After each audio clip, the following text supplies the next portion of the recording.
بسم الله الرحمن الرحيم الحمد لله رب العالمين وأشهد أن لا إله إلا الله وحده لا شريك له وأشهد أن محمدا عبده ورسوله صلى الله وسلم عليه وعلى آله وصحبه أجمعين اللهم علمنا ما ينفعنا وانفعنا بما علمتنا وزدنا علما وأصلح لنا شأننا كله ولا تكلنا يا إلهنا إلى أنفسنا طرفة عين أما بعد أهلا وسهلا بكم dans cette 75e leçon intitulée Al-insanu mukhayyarun wa musayyarun. L'être humain a un libre arbitre et également il est dirigé selon son destin. Ce chapitre est un chapitre que beaucoup de musulmans ignorent et malheureusement beaucoup se trompent sur ce chapitre, sur cette croyance en la destinée. Aujourd'hui, nous n'allons pas forcément parler de la destinée en tant que telle, mais nous allons plus parler sur le fait de cette compréhension qu'on doit avoir que l'être humain a un libre arbitre, mais également il est dirigé. Quand on parle de diriger, c'est-à-dire qu'il n'a pas le choix sur certaines choses de sa vie. Et Shir, rahimahullah, il vient avec une fatwa du comité permanent de grands savants de l'Ifta qui ont répondu en 1401 Hijri à une question concernant le sujet: est-ce que l'être humain a un libre arbitre ou est-ce qu'il est dirigé? Ils ont répondu en disant: l'être humain a un libre arbitre et il est à la fois dirigé selon son destin. Quant au fait qu'il ait un libre arbitre, c'est-à-dire l'être humain, c'est parce que Allah Azza wa Jal lui a donné une raison, une ouïe, une vue, une volonté. Cela nous montre qu'il a un libre arbitre. Puis ils disent, il peut par conséquent distinguer le bien du mal, ce qui est profitable de ce qui nuit, et aussi choisir ce qui lui convient. Et c'est pour cela qu'il s'est vu imposer des ordres et des interdictions. De ce fait, il mérite d'être récompensé pour son obéissance à Allah et son messager et d'être châtié pour sa désobéissance. Quant au fait qu'il soit dirigé comme une marionnette, c'est parce qu'il ne sort pas avec ses actes et ses paroles de la prédestination d'Allah et de sa volonté universelle. Comme Allah Azza wa Jal il dit. Donc Allah, il a une volonté universelle et il a une volonté religieuse, législative. Et on va expliquer ce que c'est.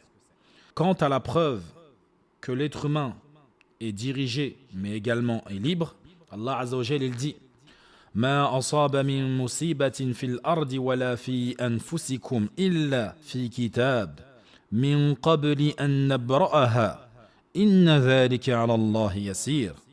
Nul malheur n'atteint la terre ni vos personnes, qui ne soient enregistrées dans un livre avant que nous ne l'ayons créé. Et cela est certes facile à Allah. Et Allah dit aussi: Liman sha'a minkum an yastaqim, wa ma tasha'una illa an yasha Allah, Rabbul alamin. Pour celui d'entre vous qui veut suivre le chemin droit, mais vous ne pouvez vouloir que si Allah veut, le Seigneur de l'univers. Le comité rajoute une autre preuve dans laquelle Allah Azza wa Jalla dit: Huwa alladhi yusayyirukum fil barri wal bahr. C'est lui qui vous fait aller sur terre et sur mer. Donc dans ces preuves, il est clairement mentionné que tout ce qui nous touche, que ça soit cette terre, ces tremblements, ces catastrophes, peu importe ce qu'il y a sur cette terre, mais également nos âmes, nos corps, nos êtres, par la maladie, par la tristesse, peu importe ce qui touche notre être, tout cela est su par Allah Azza wa Jal, est écrit fi lawhil mahfouz. Donc ça, c'est une preuve qu'Allah savait et sait toutes choses. Il sait ce qui a été, ce qui est et ce qui sera. Et il sait même ce qui aurait été si ça l'avait été. Et ça, c'est un problème souvent dans les couples. Parfois, il y a des discussions ou des engueulades où la femme ou l'homme vont dire: En fait, tu n'as pas commis l'erreur et tu n'as pas commis le péché parce que je te l'ai dit. Si je ne te l'avais pas dit, tu l'aurais certes fait. Et ça, c'est interdit. Car le seul qui sait ce qui avait été si ça aurait été, c'est Allah. Ni toi, ni moi, ni qui que ce soit. Donc quand une chose ne s'est pas passée, ne dis pas « ouais mais en fait ça ne s'est pas passé parce que tu n'as pas eu l'occasion ». Non, ça ne s'est pas passé, ça ne s'est pas passé. Mais en l'occurrence, ce qui a été écrit, ce qui a été fait, c'est que ça ne s'est pas passé. Donc ne rentre pas dans une supposition. N'aie pas la prétention d'affirmer connaître des conséquences des actes passés. Ou, comme on dit en français simplement, faire de la rétrospection contrefactuelle. A'udhu billah. Car le seul qui sait ce qu'il va avoir, c'est Allah. Et le seul qui sait ce qu'il y a eu, c'est Allah. Et le seul qui sait ce qu'il pourrait avoir si ça a lieu, c'est Allah. Personne en dehors de lui ne sait cela. Et subhanallah, dans le premier verset qu'on a évoqué, Ma asaba min musibatin fil ardi wala fi anfusikum, Shir al-Sa'di, rahimahullah, il nous dit La tuhitu bihi al-uqul. Donc si tu essaies de raisonner avec ton simple esprit, ta simple raison, ça te dépassera totalement. Il faut que tu acceptes. Taslem. Tu acceptes. Et justement, les gens qui sont intelligents savent et connaissent leurs limites. Et la limite, c'est que tout est écrit par Allah parce que Allah, il savait et il sait tout ce qui va avoir lieu. Tout ce qui va se passer sur la terre, c'est parce qu'Allah, il a voulu que ça se passe. Allah, il a voulu la mécréance, elle existe. Allah, il a voulu des choses qu'il n'aime pas. Il n'aime pas la mécréance, il n'aime pas la turpitude, il n'aime pas la perversité, mais il l'a voulu pour nous laisser le choix. Parmi les hommes, les êtres humains, certains aiment ces choses-là. Ils ont choisi pour eux-mêmes ces choses-là. Et ils ne sortent pas de la volonté d'Allah universelle. Car si on prétendait qu'ils avaient voulu cela sans le vouloir d'Allah, cela voudrait dire qu'ils seraient passés au-dessus de la volonté d'Allah. Ou qu'ils auraient débordé et qu'ils seraient sortis des limites de la volonté d'Allah. Et ceci est de la mécréance de penser cela. La volonté d'Allah, elle surplombe toute chose. Toute chose qui est créée, comme il dit dans Usul Thalatha, wa kullu ma siwa Allahi alam. Wa ana wahidun min dhalika al-alam. Tout ce qui existe en dehors d'Allah a été créé. C'est une chose qu'Allah a décidé de créer. Et nous, nous sommes juste une infime partie, une miette, un atome de tout ce qu'Allah a créé. On ne représente rien au final. Cet être humain-là, qui pense pouvoir sortir de la volonté d'Allah, ou qui croit que ceux qui font de la mécréance sont en dehors des limites, en dehors de la volonté d'Allah, ils ont donné à cet être humain un pouvoir que toute personne qui médite un tant soit peu sait que cela n'est pas possible. Il a créé Iblis, na'udhu billahi min sharrih, tout en sachant qu'un jour, il allait lui désobéir. Il allait se dresser contre ses serviteurs. Illa ibadaka minhumul mukhlasin. Excepté tes serviteurs, parmi eux, les élus, les plus sincères. Ça veut dire, ici, dans ce verset, Illa ibadaka minhum. Tous, nous sommes les serviteurs d'Allah. Que tu crois en lui ou que tu ne crois pas, tu es un serviteur d'Allah. In shit ou abait. Maintenant, ceux qui seront sauvés, ce sont ceux qui ont été élus par Allah. Donc de tous ces serviteurs, il y a les croyants. Allah savait que Iblis allait faire tout cela. Et ça fait partie de sa sagesse qui est impénétrable. Tu ne peux atteindre la sagesse d'Allah. Donc Allah, il décide des choses sur cette terre que lui seul comprend et connaît la raison. Et l'intelligent accepte sa faiblesse et son manque d'intelligence face à Allah Azza wa Jal. Car il sait qu'Allah c'est le Seigneur de toutes choses et qu'il est Al-Hakim, Al-Khabir, Al-Alim. Il sait qu'il est le sage, informé de toutes choses. L'informé, ça veut dire des détails de chaque chose, il en est informé. Et il sait absolument toutes choses. Et tout cela pour Allah est facile. Tout cela pour Allah est facile. Et c'est d'ailleurs pour ça que dans la deuxième preuve, liman sha'a minkum an yastaqim, pour celui d'entre vous qui veut suivre le droit chemin, c'est que par la volonté d'Allah. Allah, il sait ce qu'il y a dans ton cœur, ce désir de vouloir être guidé. Il l'a mis dans ton cœur et il te le facilite. Et dans la suite, justement, il dit وَمَا تَشَاءُونَ إِلَّا أَن يَشَاءَ اللَّهُ. Et vous ne pouvez vouloir si Allah n'a pas voulu pour vous. Donc tout ce qui existe est par la volonté universelle d'Allah. Tout ce que nous on considère et qu'on a décidé de diviser en deux catégories, le bien et le mal, auprès d'Allah Azza wa Jal, tout est un bien. Auprès d'Allah Azza wa Jal, tout est un bien. Pourquoi ? Parce qu'il t'a laissé le libre arbitre. Il t'a laissé le choix. Il l'a créé et te donne le choix de faire ou de ne pas faire. Car si tu ne fais pas ce que nous considérons comme mal, alors c'est un bien pour toi. Parce que tu te seras privé d'un mal.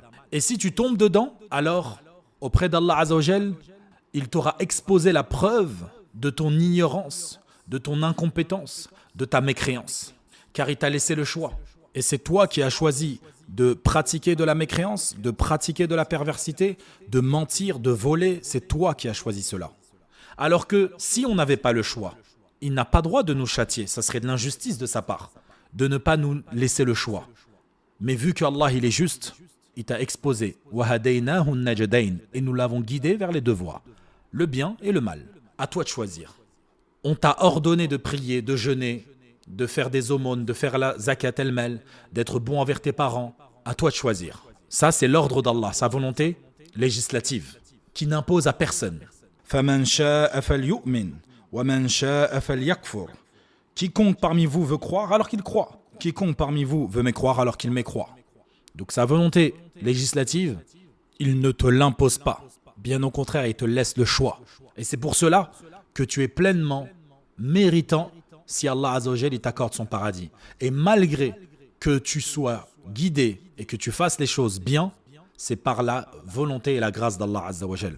Donc en récapitulatif, le mérite que tu as de rentrer au paradis, c'est pas un mérite de ta personne, mais c'est par la volonté d'Allah qui t'a guidé vers ce bien, qui te l'a facilité, qui t'a montré sa voie et qui t'a permis de rester dessus tout au long de ta vie jusqu'à la fin pour que tu puisses être touché à la finale par sa miséricorde, par celle-ci qui te fera rentrer au paradis et non pas par ton simple effort. Et pareil, le mal, il te l'a montré, il te l'a exposé, il t'a donné l'ouïe, la vue, la raison pour que tu puisses discerner ce qui est bon de ce qui est mauvais. Tu sais que le feu ça brûle, donc ne mets pas ta main au-dessus du feu, tu le sais. Tu sais que l'enfer existe, tu sais que chaque mal que tu fais, tu vas en payer le prix. وَمَا أَصَابَكُم مِّن مُّصِيبَةٍ فَبِمَا كَسَبَتْ أَيْدِيكُمْ وَيَعْفُو عَنْ كَثِيرٍ. Tout malheur qui vous atteint, c'est à cause de ce que vos mains ont forgé, de ce que vos mains ont acquis. Et il pardonne beaucoup. Donc Allah Azza wa Jal, il t'a laissé le choix. Si tu choisis le mal, la taluma illa nafsak. Naam. Et celui qui aura encore un doute sur ce sujet, c'est simple. Avec même notre esprit, notre raison, on peut répondre à cela. Quand on parle de libre arbitre et quand on parle du fait que l'homme est dirigé, pose-toi cette question. Est-ce que tu peux choisir que ton cœur s'arrête par toi-même? La réponse est non. Tu n'as pas le choix. Et ton corps n'a pas le choix que de faire ce qu'il fait. Et quand il s'arrête, il n'a pas le choix que de s'arrêter parce qu'Allah, il en a décidé. Et tu ne peux pas retarder ou avancer cela. Tu ne peux rien. Autre exemple, quand tu es venu au monde, as-tu choisi tes parents? As-tu choisi ton origine? As-tu choisi ta couleur? La réponse est non. Donc tu n'as pas le choix, tu es dirigé sur ces choses-là. Pour vivre, il faut manger, il faut boire. Si tu ne bois pas, si tu ne manges pas, tu vas finir par mourir. Donc, dans le fait de ce besoin-là, est-ce que c'est un choix de ta part ou une nécessité qu'Allah t'a imposée? Et ça, c'est sa volonté universelle. Il te l'a imposé. Tu n'as pas le choix pour vivre que de manger, de boire, de respirer, etc., etc. Et quant aux choses sur lesquelles tu as le choix, exemple, si tu décides de te lever de ta chaise, c'est toi qui auras décidé de te lever. Et si tu décides de rester assis, c'est toi qui auras décidé de rester assis. Pareil, si tu bouges tes mains, si tu bouges tes lèvres, toutes ces choses-là, c'est un choix de ta part. Donc juste avec ces quelques exemples-là, tu comprends que l'être humain, à un certain point, est libre et d'autres n'a pas le choix. Il est dirigé. Ce qui veut dire que la réponse au fait du libre arbitre ou du fait d'être dirigé est claire. Tu es libre sur certaines choses et dirigé sur d'autres. On ne peut pas dire tu es libre, totalement libre, comme les Européens et certains layhadihim prétendent, qui recherchent la liberté. Tu ne seras jamais totalement libre. Et tu ne seras jamais totalement et tu ne seras jamais totalement musayyar, c'est-à-dire dirigé, car tu es responsable de tes actes. Et si on disait que tu étais totalement dirigé, alors, comme on l'a dit précédemment, ce serait de l'injustice que de te réprimander, de te jeter en enfer, etc. etc. Et c'est d'ailleurs pour cela qu'Allah Azza wa Jal, il nous jugera en fonction de nos œuvres, et non pas de nos couleurs, de nos yeux, de nos bouches, de nos corps. Non, en fonction de ce qu'on aura œuvré avec ce qu'il nous a donné. Ce sur quoi il ne nous a pas donné le choix, la couleur, la taille, etc., on ne sera pas jugé. On sera jugé sur qu'est-ce qu'on aura fait de cette couleur, de cette taille, etc. etc. Donc les actes qu'on aura apportés grâce à cet outil qui est le corps qu'Allah nous a donné. Naam, ça aurait été tellement injuste de châtier un être humain juste parce qu'il est blanc, juste parce qu'il est noir, juste parce que c'est un homme ou juste parce que c'est une femme. Ça serait de la pure injustice. Mais alhamdulillah, subhan al-khaliq, gloire et pureté au Créateur qui n'a aucun défaut, qui est sage, d'une sagesse indescriptible et qui est informé des choses les plus discrètes, les plus cachées. Pour lui, sont des choses évidentes. Naam, puis Shir finit la parole du comité en disant: il y a beaucoup de versets et de hadiths authentiques concernant ce sujet. Tous indiquent ce que nous avons cité pour celui qui médite le Coran et la Sunna. وبالله التوفيق وصلى الله وسلم على نبينا محمد وعلى آله وصحبه وسلم. Fin de citation. Et nous nous arrêterons sur cela. Dans le cours prochain, on fera un aparté sur la prédestinée, sur le qadar, la destinée et la prédestinée, le qada ou al-qadar. On rentrera un peu dans les détails et on donnera les règles concernant la destinée et la prédestinée, car c'est important de se rappeler cette croyance en la prédestinée. فبارك الله فيكم على حسن استماعكم وفقنا الله وإياكم لكل ما يحبه الله ويرضى وصلى الله وسلم على نبينا محمد وعلى آله وصحبه وسلم.